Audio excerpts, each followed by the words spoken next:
या देवी सर्वभूतेषु मा स्कन्दमातारूपेण संस्थिता नमस्तस्यै नमस्तस्यै नमस्तस्यै नमो नमः।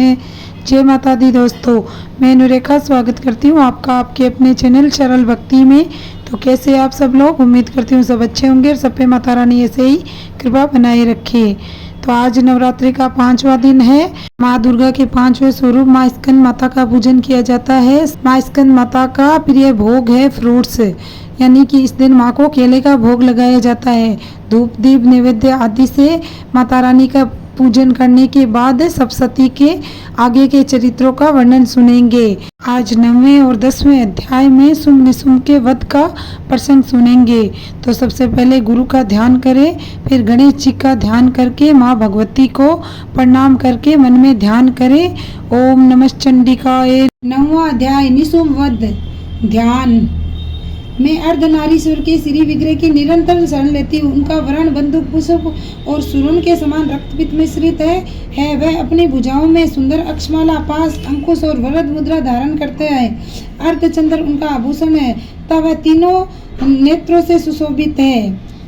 राजा ने कहा, भगवान आपने रक्त बीज के वध के संबंध रखने वाला देवी चरित्र का अद्भुत महात्म्य मुझे बतलाया। अब रक्त बीज के मारे जाने पर अत्यंत क्रोध में भरे हुए शुंभ और निशुंभ ने जो कर्म किया उसे मैं सुनना चाहता हूँ। ऋषि कहते हैं, राजा ने युद्ध में रक्त बीज तथा अन्य दैत्यों के मारे जाने पर शुंभ और निशुंभ के क्रोध की सीमा न रही। अपनी विशाल सेना इस प्रकार मारी जाती देख निशुंभ अमरस में भरकर देवी की ओर दौड़ा।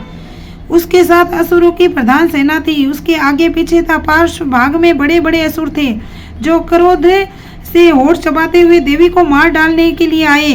पराक्रमी शुंभ भी अपनी सेना के साथ मात्र गणों से युद्ध करके क्रोधवश चंडिका को मारने के लिए आ पहुंचा। तब देवी के साथ शुंभ और निशुंभ का घोर संग्राम छिड़ गया। वे दोनों दैत्य मेघों की भांति बाणों की भयंकर वृष्टि कर रहे थे।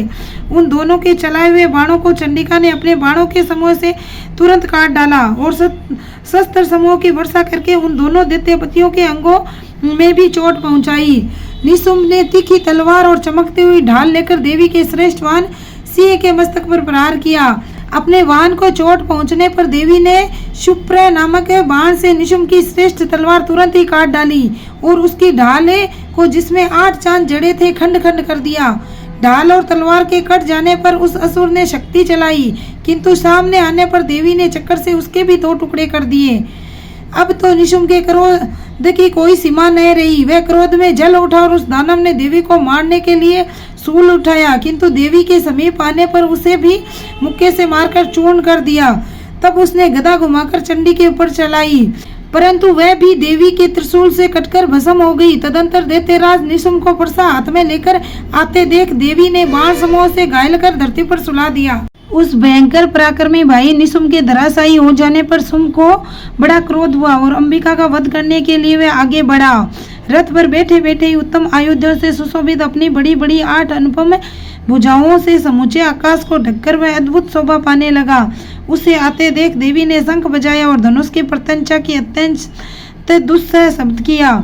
साथ ही अपने घंटे के शब्द से जो समस्त दैत्य सैनिकों का तेज नष्ट करने वाला था, संपूर्ण दिशाओं को व्याप्त कर दिया। तदंतर सिंह ने भी अपनी दहाड़ से, जिसे सुनकर बड़े बड़े गजराजों का मान मद दूर हो जाता था, आकाश पृथ्वी और 10 दिशाओं को गुंजा दिया। फिर काली ने आकाश में उछलकर अपने दोनों हाथों से पृथ्वी पर आघात किया। उससे ऐसा भयंकर शब्द हुआ जिससे पहले के सभी शब्द शांत हो गए।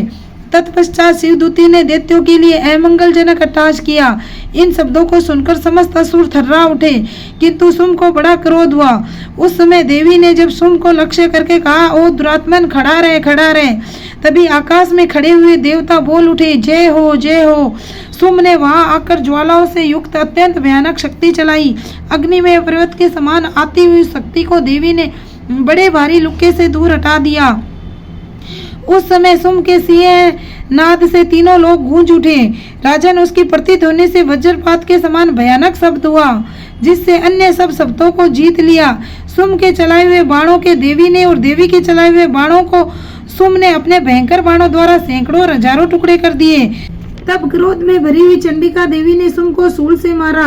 उसके आघात से मूर्छित हो वह पृथ्वी पर गिर पड़ा। इतने में ही निशुंभ की चेतना हुई और उसने धनुष हाथ में लेकर बाणों द्वारा देवी कालिता सिंह को घायल कर डाला। फिर उस दैत्यराज ने 10,000 बाहें बनाकर चक्रों के प्रहार से चंडिका को आच्छादित कर दिया। वह दुर्गम पीड़ा का नाश करने वाली भगवती दुर्गा ने कुपित होकर अपने बाणों से उन चक्रों तथा बाणों को काट गिराया। ये देख निशुंभ दैत्य सेना के साथ चंडिका का वध करने के लिए हाथ में गदा ले बड़े वेग से दौड़ा। उसके आते ही चंडी ने तीखी धार वाली तलवार से उसकी गदा को शीघ्र ही काट डाला। तब उसने शूल हाथ में ले लिया। देवताओं को पीड़ा देने वाला निशुंभ को शूल हाथ में लिए आते देख चंडिका ने वेग से चलाए हुए अपने शूल से उसकी छाती छेद डाली। शूल से विदीर्ण हो जाने पर उसकी छाती से एक दूसरा महाबली महापराक्रमी पुरुष खड़ी रह कहता हुआ निकला। उस निकलते हुए पुरुष की बात सुनकर देवी ठाकर हंस पड़ी। खड़ग से उन्होंने उसका मस्तक काट डाला। फिर तो वह पृथ्वी पर गिर पड़ा। तदंतर सिंह अपनी दाढ़ों से असुरों की गर्दन कुचलकर खाने लगा। यह बड़ा भयंकर दृश्य था। उधर कालिता शिवदूती भी अन्य दैत्यों का भक्षण आरंभ किया। कुमारी की शक्ति से विदीर्ण होकर कितने ही महादैत्य नष्ट हो गए।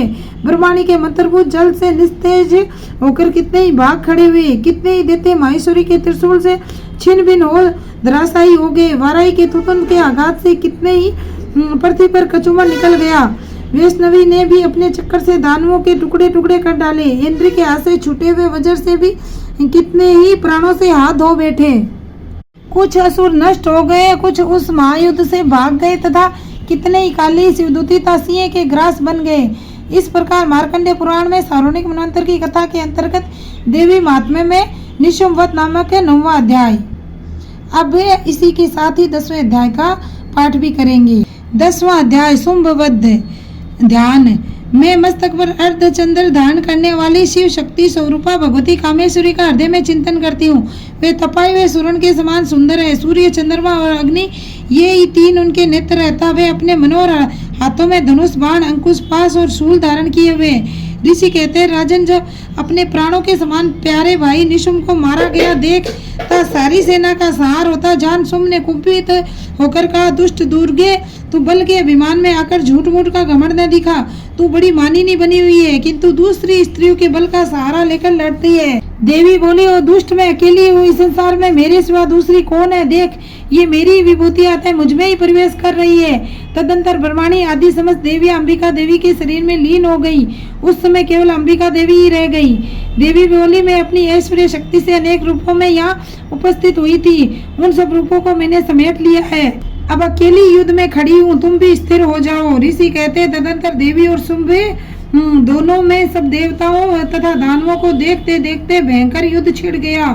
बाणों की वर्षा था, तीखे शस्त्रों एवं दारुण अस्त्रों के प्रहार के कारण उन दोनों का युद्ध सब लोगों के लिए बड़ा भयानक प्रतीत हुआ। उस समय अंबिका देवी ने जो सैकड़ों दिव्य अस्त्र छोड़े, उन्हें दैत्यराज शुंभ ने उनके निवारक अस्त्रों द्वारा काट डाला। इसी प्रकार शुंभ ने भी जो दिव्य अस्त्र चलाए, उन्हें परमेश्वरी ने भयंकर हुंकार शब्द के उच्चारण आदि द्वारा खिलवाड़ में ही नष्ट कर डाला। तब उस असुर ने सैकड़ों बाणों से देवी को आच्छादित कर दिया। ये देख क्रोध में भरी हुई उन देवी ने भी बाण मारकर उसका धनुष काट डाला। धनुष कट जाने पर फिर दैत्यराज ने शक्ति हाथ में ली, किंतु देवी ने चक्कर से उसके हाथ की शक्ति को भी काट गिराया। तत्पश्चात दैत्यों के स्वामी शुंभ ने 100 चांद वाली चमकती हुई ढाल और तलवार हाथ में ले उस समय देवी पर धावा किया। उसके आते ही चंडिका ने अपने धनुष से छोड़े हुए तीखे बाणों द्वारा उसके सूर्य की किरणों के समान उज्जवल ढाल और तलवार को तुरंत ही काट गिराया। फिर उस दैत्य के घोड़े और सारथी मारे गए। धनुष तो पहले ही कट चुका था। अब उसने अंबिका को मारने के लिए उद्यत हो भयंकर मुदगर हाथ में लिया। उसे आते देख देवी ने अपने तीक्ष्ण बाणों से उसका मुदगर भी काट डाला। इस पर भी वह असुर मुक्का तानकर बड़े वेग से देवी की ओर झपटा। उस दैत्यराज ने देवी की छाती में मुक्का मारा। तब उन देवी ने भी उसकी छाती में एक चांटा जड़ दिया। देवी का थप्पड़ खाकर दैत्यराज शुंभ पृथ्वी पर गिर पड़ा, किंतु पुनः सहसा पूर्वतः उठकर खड़ा हो गया। फिर वह उछला और देवी को ऊपर ले जाकर आकाश में खड़ा हो गया। तब चंडिका आकाश में भी बिना किसी आधार के ही शुंभ के साथ युद्ध करने लगी। उस समय दैत्य और चंडिका आकाश में एक दूसरे से लड़ने लगे। उनका वह युद्ध पहले सिद्ध और मुनियों को विस्मय में डालने वाला हुआ।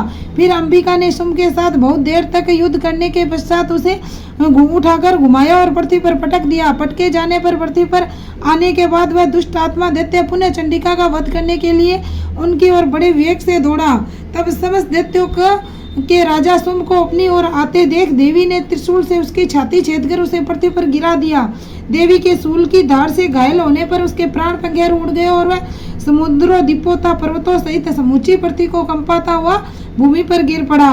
तदंतर उस दुरात्मा के मारे जाने पर संपूर्ण जगत प्रसन्न पूर्ण स्वस्थ हो गया तथा आकाश स्वच्छ दिखाई देने लगा। पहले जो उत्पात सूचक मेघ और उल्कापात होते थे वे सब शांत हो गए तथा उस दैत्य के मारे जाने पर नदियां भी ठीक मार्ग से बहने लगी। उस समय शुंभ की मृत्यु के बाद संपूर्ण देवताओं के हृदय हर्ष से भर गए और गंधर्वगण मधुर गीत गाने लगे। दूसरे गंधर्व बाजे बजाने लगे और अप्सराएं नाचने लगी। पवित्र वायु बहने लगी। सूर्य की प्रभा उत्तम हो गई। अग्निशाला की बुझी हुई आग अपने आप प्रज्वलित हो उठी तथा संपूर्ण दिशाओं के भयंकर शब्द शांत हो गए। इस प्रकार मार्कंडेय पुराण में सार्वणिक मनवंतर की कथा के अंतर्गत महात्मा में शुंभ वध नामक 10वां अध्याय पूरा हुआ। कल छठे दिन आगे का प्रसंग सुनेंगे, तो वीडियो देखना ना भूले और अपने परिवार के साथ जरूर शेयर करें। वीडियो पसंद आया हो तो जय माता दी जरूर लिखें और कमेंट करके मुझे ज़रूर बताएं। और वीडियो को अभी तक लाइक नहीं किया तो लाइक ज़रूर कर ले। और आप चैनल पे नए हो तो चैनल को सब्सक्राइब जरूर करके रखें ताकि ऐसे वीडियो आपको समय समय पे मिलते रहे। जय माता दी।